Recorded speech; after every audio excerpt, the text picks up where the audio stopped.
ನನ್ನ ಚಾನಲ್ಗೆ ನೀವಿನ್ನೂ ಸಬ್ಸ್ಕ್ರೈಬ್ ಆಗಿಲ್ಲ ಅಂದರೆ ಇಲ್ಲಿ ಕಾಣೋ ರೆಡ್ ಬಟನ್ನ ಕ್ಲಿಕ್ ಮಾಡಿ, ಹಾಗೆ ಪಕ್ಕದಲ್ಲಿರೋ ಬೆಲ್ ಬಟನ್ನ ಕ್ಲಿಕ್ ಮಾಡಿದ್ರೆ ನನ್ನ ಪ್ರತಿ ವಿಡಿಯೋ ನೋಟಿಫಿಕೇಷನ್ ನಿಮಗೆ ಬರುತ್ತೆ.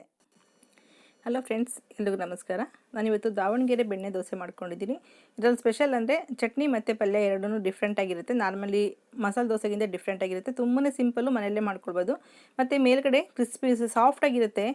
ಆ ಕಲರ್ ಇದೆಯಲ್ಲ, ಆ ದೋಸೆ ತುಂಬ ಕ್ರಿಸ್ಪಿಯಾಗಿರುತ್ತೆ, ತುಂಬಾ ರುಚಿಯಾಗಿರುತ್ತೆ, ಡಿಫ್ರೆಂಟಾಗಿರುತ್ತೆ. ನಾರ್ಮಲಿ ನೀವು ಮಸಾಲೆ ದೋಸೆ ತಿನ್ನೋದಕ್ಕಿಂತ ಡಿಫ್ರೆಂಟಾಗಿರುತ್ತೆ. ನೀವು ಮನೆಯಲ್ಲೇ ಕೂಡ ಮಾಡ್ಕೊಳ್ಬೋದು. ತುಂಬ ಸಿಂಪಲಾಗಿ ಯಾವ ರೀತಿ ಮಾಡ್ಕೊಳ್ಳೋದು ಅಂತೇಳಿ ನಾನು ಇವತ್ತು ತೋರಿಸ್ಕೊಡ್ತಾ ಇದ್ದೀನಿ. ತುಂಬಾ ರುಚಿಯಾಗಿದೆ. ಆ ಬೆಣ್ಣೆನಲ್ಲೇ ಫ್ರೈ ಮಾಡಿರೋದ್ರಿಂದ ತಿಂದಮೇಲೆ ನೀವು ಮತ್ತೆ ಹೋಟ್ಲಿಗೆ ಹೋಗಿ ತಿನ್ನೋದೇ ಇಲ್ಲ, ಮನೇಲಿ ಮಾಡ್ಕೊಂಡು ತಿನ್ನೋಕ್ಕೆ ಅಭ್ಯಾಸ ಮಾಡ್ಕೊಳ್ತೀರಾ. ಈಗ ಮೊದಲು ದೋಸೆಗೆ ಹಿಟ್ಟು ಪ್ರಿಪೇರ್ ಮಾಡ್ಕೊಳ್ಳೋಣ. ಏನೇನು ಬೇಕು ನೋಡ್ಕೊಳ್ಳೋಣ. 3 ಕಪ್ಪು ನಾನು ದೋಸೆ ಅಕ್ಕಿ ತೊಗೊಂಡಿದ್ದೀನಿ. 1 ಕಪ್ಪು ಉದ್ದಿನಬೇಳೆ, ಒಂದು ಅರ್ಧ ಕಪ್ಪು ಅಥವಾ 2 ಸ್ಪೂನಷ್ಟು ಕಡಲೆಬೇಳೆ ತೊಗೊಂಡಿದ್ದೀನಿ, 1 ಸ್ಪೂನಷ್ಟು ಮೆಂತ್ಯ ತೊಗೊಂಡಿದ್ದೀನಿ, ಹಾಗೆ 2 ಸ್ಪೂನಷ್ಟು ಮೀಡಿಯಮ್ ಅವಲಕ್ಕಿ ತೊಗೊಂಡಿದ್ದೀನಿ. ಅವಲಕ್ಕಿ ಬೇಕಾದರೆ ಹಾಕ್ಕೊಳ್ಳಿ. ಅವಲಕ್ಕಿ ಹಾಕಿದ್ರೆ ಸ್ವಲ್ಪ ಸಾಫ್ಟಾಗಿ ಬರುತ್ತೆ. ಅದಷ್ಟು ತುಂಬ ಜಾಸ್ತಿ ಹಾಕಿದ್ರೆ ತುಂಬ ಹುಳಿ ಬಂದುಬಿಡುತ್ತೆ ಹಿಟ್ಟು. ನಾನೀಗ ಒಂದೇ ಪಾತ್ರೆಯಲ್ಲಿ ಎಲ್ಲನೂ ನೆನೆಸಿಟ್ಕೊಳ್ತಾ ಇದ್ದೀನಿ. 3 ಕಪ್ಪು ಅಕ್ಕಿ, 1 ಕಪ್ಪು ಉದ್ದಿನಬೇಳೆ, ಅರ್ಧ ಕಪ್ಪು ಕಡಲೆಬೇಳೆ, ಹಾಗೆ 1 ಸ್ಪೂನಷ್ಟು ಮೆಂತ್ಯ, ಹಾಗೆ ಮೀಡಿಯಮ್ ಅವಲಕ್ಕಿ. ನೀವು ಗಟ್ಟಿ ಅವಲಕ್ಕಿ ಇದ್ದರೂ ಕೂಡ 1.5 ಸ್ಪೂನಷ್ಟು ಹಾಕ್ಕೊಳ್ಳಿ. ಚೆನ್ನಾಗಿ ಒಂದು 3ರಿಂದ 4 ಸಲ ಚೆನ್ನಾಗಿ ತೊಳೆದು ಆಮೇಲೆ ನೀರು ಹಾಕಿ ಸ್ವಲ್ಪ ಒಂದು ಪ್ಲೇಟ್ ಮುಚ್ಚಿ ಒಂದು 5ರಿಂದ 6 ಗಂಟೆಯಷ್ಟು ನೆನೆಸಿಟ್ಕೊಳ್ಳೋಣ. ಈಗ ಸಾಯಂಕಾಲಕ್ಕೆ ರುಬ್ಕೊಳ್ತಾ ಇದ್ದೀನಿ. ಎಲ್ಲ ನೆನೆಸಿರೋಂಥದ್ದನ್ನು ಒಂದೇ ಸಲ ಹಾಕ್ಕೊಳ್ತಾ ಇದ್ದೀನಿ. ಹಾಕ್ಕೊಂಡು ನುಣ್ಣಗೆ ಪೇಸ್ಟ್ ಮಾಡ್ಕೋಬೇಕು. ಆದಷ್ಟು ಪೇಸ್ಟ್ ಗಟ್ಟಿಯಾಗಿರಲಿ ಹಿಟ್ಟು. ನುಣ್ಣಗೆ ರುಬ್ಕೊಂಡ್ರೆ ದೋಸೆ ತುಂಬ ಸಾಫ್ಟಾಗಿ ಚೆನ್ನಾಗಿ ಸ್ಪಾಂಜಿ ಥರ ಆಗುತ್ತೆ. ಈಗ ರುಬ್ಬಾಗಿದೆ. ರುಬ್ಬಿರೋಂಥ ಹಿಟ್ಟನ್ನೆಲ್ಲ ಒಂದು ಪಾತ್ರೆನಲ್ಲಿ ಹಾಕಿ ಮಿಕ್ಸಿ ಜಾರೆಲ್ಲ ತೊಳೆದು ಒಂದು 2 ಸ್ಪೂನಷ್ಟು ನೀರು ಕೂಡ ಆ್ಯಡ್ ಮಾಡ್ಕೊಳ್ಬೋದು ನೀವು. ಹಿಟ್ಟು ನೋಡಿ ತುಂಬ ನೈಸಾಗಿರಬೇಕು ಪೇಸ್ಟು. ಚೆನ್ನಾಗಿ ನೀರೆಲ್ಲ ಹಾಕಿರೋದ್ರಿಂದ ಮಿಕ್ಸಿ ಜಾರಿಂದೆಲ್ಲನೂ ಸ್ವಲ್ಪ ಚೆನ್ನಾಗಿ ಮಿಕ್ಸ್ ಮಾಡಿ ಇಟ್ಕೊಳ್ತಾ ಇದ್ದೀನಿ. ಈಗ ನೋಡಿ ಅರ್ಧ ಪಾತ್ರೆ ಆಗಿದೆ. ಬೆಳಗ್ಗೆ ಅಷ್ಟೊತ್ತಿಗೆ ಪೂರ್ತಿ ಪಾತ್ರೆ ಉಬ್ಬಿ ಬಂದಿರುತ್ತೆ. ಅಷ್ಟು ಚೆನ್ನಾಗಿ ಸಾಫ್ಟಾಗಿ ಉಬ್ಬಿರುತ್ತೆ ಹಿಟ್ಟು. ಈಗ ಬೆಳಗ್ಗೆಗೆ ನೋಡಿ ಎಷ್ಟು ಚೆನ್ನಾಗಾಗಿದೆ. ನಿಮಗೆ ಬ್ಯಾಟರ್ ನೋಡಿದ್ರೆ ಗೊತ್ತಾಗುತ್ತೆ ಯಾವ ರೀತಿ ಹಿಟ್ಟು ರೆಡಿಯಾಗಿದೆ ಅಂತ. ಈ ಥರ ದೋಸೆ ಹಿಟ್ಟು ಅಥವಾ ಇಡ್ಲಿ ಹಿಟ್ಟು ಈ ಥರ ಹುದುಗಿ ಬಂದರೆ, ಹುಳಿ ಬಂದರೆ ಚೆನ್ನಾಗಿರುತ್ತೆ. ಇಲ್ಲಿ ಸೋಡಾ ಕೂಡ ಯಾವುದೇ ರೀತಿ ಬಳಸ್ತಾ ಇಲ್ಲ ನಾನು. ದೋಸೆ ಇಡ್ಲಿ ಎರಡಕ್ಕೂ ಸೋಡಾ ಯೂಸ್ ಮಾಡಲ್ಲ. ಹಾಗೆಯೇ ಸಾಫ್ಟಾಗಿ ಚೆನ್ನಾಗಿರುತ್ತೆ. ಈ ಥರ ನೊರೆ ಥರ ಇದ್ದರೆ ನಿಮಗೆ ತುಂಬ ಗುಳ್ಳೆ ಬರುತ್ತೆ. ನಾನು ಎಕ್ಸ್ಟ್ರಾ ಹಿಟ್ಟನ್ನು ಎತ್ತಿಟ್ಕೊಳ್ತಾ ಇದ್ದೀನಿ. ನಿಮಗೆ ಎಷ್ಟು ಉಪ್ಪು ಹಾಕೋಕ್ಕಿಂತ ಮುಂಚೆ ಎಕ್ಸ್ಟ್ರಾ ಹಿಟ್ಟಿದ್ರೆ ನೀವು ಎತ್ತಿ ಫ್ರಿಜ್ನಲ್ಲಿ ಇಟ್ಕೊಂಡು ಅದನ್ನು ಯಾವಾಗ ಬೇಕೋ ಉಪಯೋಗಿಸ್ಕೊಳ್ಬೋದು. ನಾನು ಎಷ್ಟು ಬ್ಯಾಟರ್ ಈಗ ಯೂಸ್ ಮಾಡ್ಕೊಳ್ತೀನಿ ಅದಕ್ಕೆ ಸ್ವಲ್ಪ ಉಪ್ಪು ಮತ್ತು 2 ಸ್ಪೂನಷ್ಟು ಅಕ್ಕಿ ಹಿಟ್ಟು ಹಾಕ್ಕೊಳ್ತಾ ಇದ್ದೀನಿ. ಅಕ್ಕಿ ಹಿಟ್ಟು ಹಾಕೋದ್ರಿಂದ ದೋಸೆ ಕಲ್ಲರು ಚೆನ್ನಾಗಿರುತ್ತೆ, ಹಾಗೆ ಸ್ವಲ್ಪ ಕ್ರಿಸ್ಪಿಯಾಗಿ ಚೆನ್ನಾಗಿರುತ್ತೆ. ಈಗ ಆಲೂಗೆಡ್ಡೆ ಪಲ್ಯ ಮಾಡ್ಕೊಳ್ಳೋಣ. ದಾವಣಗೆರೆ ಬೆಣ್ಣೆ ದೋಸೆಯಲ್ಲಿ ಪಲ್ಯ ಕೂಡ ಡಿಫ್ರೆಂಟ್ ಆಗಿರುತ್ತೆ. ಹಳದಿ ಪುಡಿ ಹಾಕಲ್ಲ, ಹಾಗೆ ಮಾಡ್ಕೊಳ್ತಾರೆ. ಆಲೂಗೆಡ್ಡೆನ ಮೊದಲೇ ಒಂದು 3-4 ಸಲ ಚೆನ್ನಾಗಿ ತೊಳ್ಕೊಂಡು ಒಂದು ಸೆಂಟಿಮೀಟರ್ ಅಥವಾ ಅರ್ಧ ಸೆಂಟಿಮೀಟ್ರಷ್ಟು ಕಟ್ ಮಾಡಿ ಒಂದು ಸ್ವಲ್ಪ ಉಪ್ಪು ಹಾಕಿ ಅದು ಮುಳುಗೋಷ್ಟು ನೀರು ಹಾಕಿ 2 ವಿಸಲ್ ಕೂಗಿಸ್ಕೊಳ್ತಾ ಇದ್ದೀನಿ.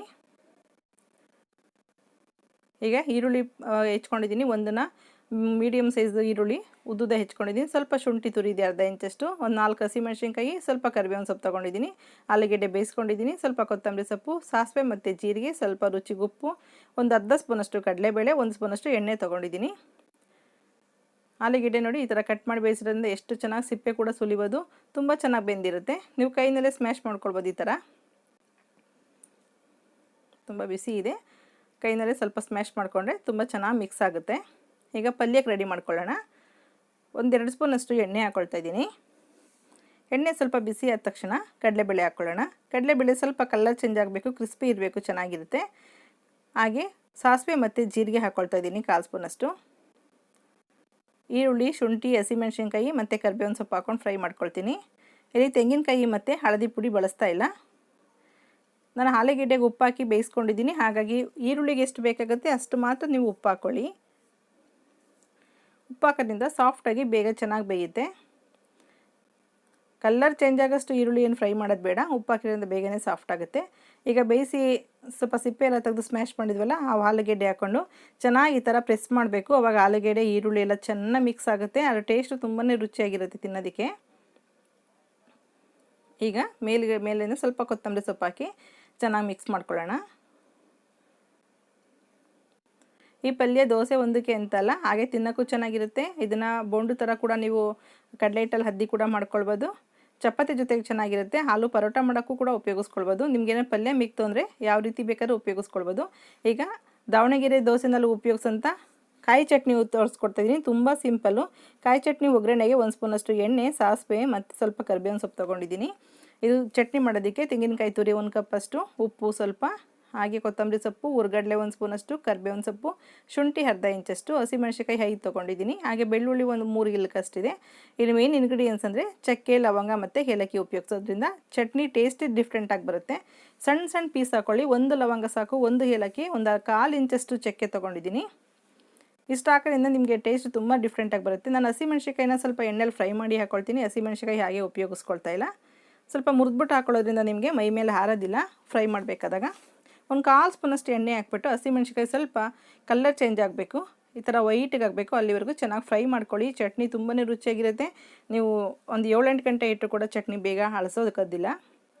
ಈಗ ಒಂದು ಮಿಕ್ಸಿ ಜಾರ್ಗೆ ಉಪ್ಪು, ಚಕ್ಕೆ, ಲವಂಗ, ಬೆಳ್ಳುಳ್ಳಿ, ಶುಂಠಿ, ಕರಿಬೇವು, ಹಾಗೆ ಹುರ್ಗಡ್ಲೆ ಇಷ್ಟ ಇಲ್ಲ ಅಂದರೆ ಸ್ವಲ್ಪ ಉದ್ದಿನಬೇಳೆನ 1 ಸ್ಪೂನಷ್ಟು ಎಣ್ಣೆಲಿ ಫ್ರೈ ಮಾಡಿ ಕೂಡ ಹಾಕ್ಕೊಳ್ಬೋದು. ಅದು ಚಟ್ನಿ ತುಂಬಾ ಚೆನ್ನಾಗಿರುತ್ತೆ.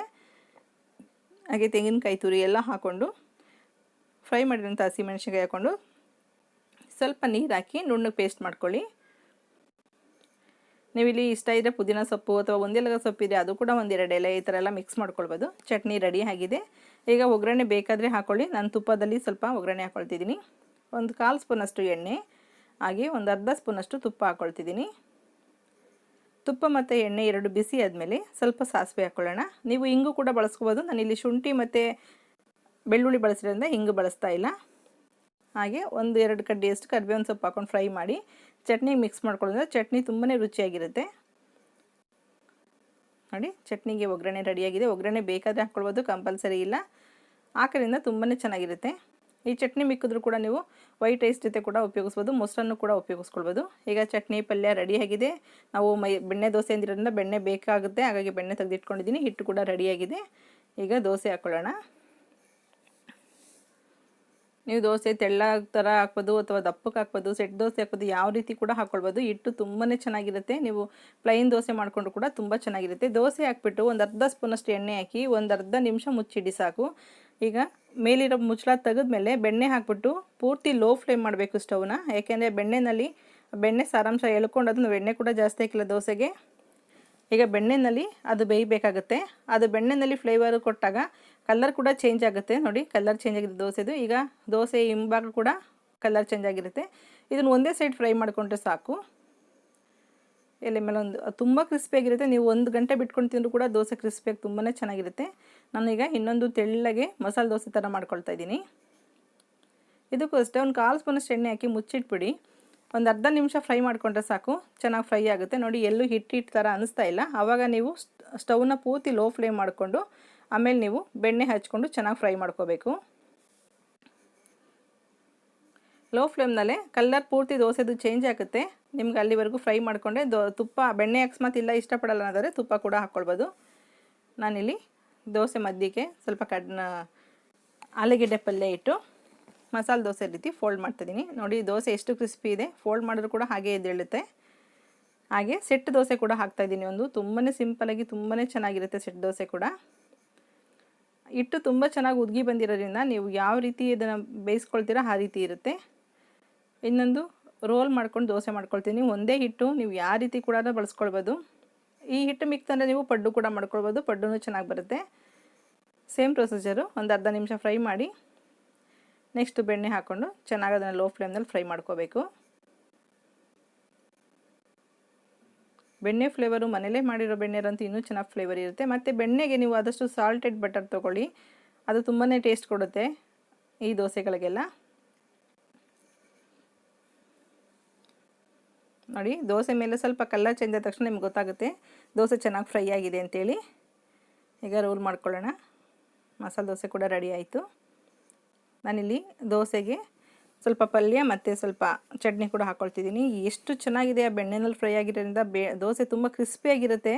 ಮೇಲ್ಗಡೆ ಅದು ಮುರಿಬೇಕಾದ್ರೆ ನಿಮ್ಗೆ ಗೊತ್ತಾಗುತ್ತೆ, ತುಂಬ ಕ್ರಿಸ್ಪಿ ಇರುತ್ತೆ, ಒಳಗಡೆ ಸಾಫ್ಟಾಗಿರುತ್ತೆ, ತುಂಬಾ ಒಳ್ಳೆ ಟೇಸ್ಟ್ ಇರುತ್ತೆ. ಒಂದು ಸಲ ಟ್ರೈ ಮಾಡಿ. ನೀವು ದಾವಣಗೆರೆಗೆ ಹೋಗಿ ಬೆಣ್ಣೆ ದೋಸೆ ತಿನ್ನಬೇಕನ್ನೋ ಆಸೆ ಇದ್ದರೆ ಮನೇಲೇ ತೀರಿಸ್ಕೊಳ್ಬೋದು ಅದನ್ನು. ನೋಡಿರಲ್ಲ ಫ್ರೆಂಡ್ಸ್, ಎಷ್ಟು ಸಿಂಪಲಾಗಿ ಮನೇಲಿ ಮಾಡ್ಕೊಳ್ಬೋದು ಅಂತೇಳಿ. ನನ್ನ ರೆಸಿಪಿಗಳಲ್ಲಿ ಆದಷ್ಟು ಮನೇಲಿ ಏನಿರುತ್ತೆ ಅದನ್ನೇ ಉಪಯೋಗಿಸಿ ರುಚಿಯಾಗಿ ಮಾಡೋದನ್ನು ತೋರಿಸ್ಕೊಡ್ತೀನಿ. ನಿಮ್ಗೆ ಇಷ್ಟ ಆದರೆ ಲೈಕ್ ಮಾಡಿ, ಶೇರ್ ಮಾಡಿ, ಸಬ್ಸ್ಕ್ರೈಬ್ ಮಾಡಿ. ಹಾಗೆ ಎಲ್ಲ ಫ್ರೆಂಡ್ಸ್ಗಳಿಗೂ ಶೇರ್ ಮಾಡಿ.